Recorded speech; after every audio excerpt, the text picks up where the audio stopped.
Interview में history subject था optional, examiner ने पूछ लिया, इलाहाबाद का स्टूडेंट था, कि प्रयाग के रहने वाले हो? बोले हाँ। तो प्रयाग में गंगा यमुना सरस्वती का संगम है? बोले हाँ जी। है तो सही कि गंगा और यमुना तो दिखाई देती, सरस्वती कहाँ है? बताओ। कॉमन सेंस का भी क्वेश्चन है, जनरल अंडरस्टैंडिंग का भी क्वेश्चन है, आप किसी को भी समझा सकते हैं, लेकिन हिस्ट्री का प्योर हिस्ट्री का क्वेश्चन है। थोड़ा सा ज्योग्राफी से भी लिंक है। आज सरस्वती कहीं दिखाई नहीं देती, गंगा और यमुना ही दिखाई देती हैं। कहते हैं सरस्वती विलीन हो गई।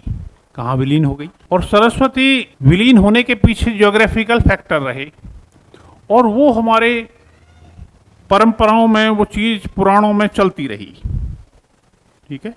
और उसी को आधार बना के कुछ विद्वानों ने सिद्धांत गढ़ दिया कि गंगा, ये क्या, कौन सी नदी है?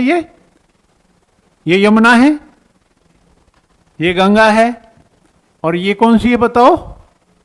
इंडस, और ये है सतलज है। तो ये क्या कहलाता है? ये वाला area Yamuna Sutlej divide, Sutlej Yamuna divide. Doab नहीं, दोआब तो ये होगा, ये वाला।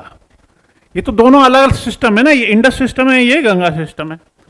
तो ये कहा जाता है सिद्धांत के अनुसार, ये जो सरस्वती नदी थी ये ऐसे चलती थी, ठीक है, और सतलज का जो जल है वो इसमें गिरता था, और यमुना का जो जल है वो भी इसमें गिरता था।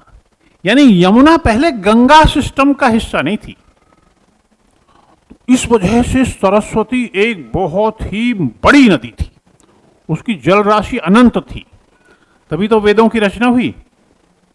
तो ये जो हमारा फैबल्स में है, जो स्टोरीज में है, पुराणों में है कि गंगा यमुना सरस्वती का संगम, यमुना के अंदर सरस्वती इनबिल्ट है, ये संभवतः ये थियरी है, सिद्धांत है, ये संभवतः उसी बात की ओर इशारा करता है जब सरस्वती नदी, यमुना जो है सरस्वती नदी का हिस्सा थी, तो सरस्वती नदी सूख गई, और यमुना है तो सरस्वती नदी का जो रिलेटेड जो भी विचार है वो यमुना के साथ जुड़ गया। यानी सरस्वती में यमुना निहित है, इसीलिए गंगा यमुना सरस्वती का मिलन है। कहां पे?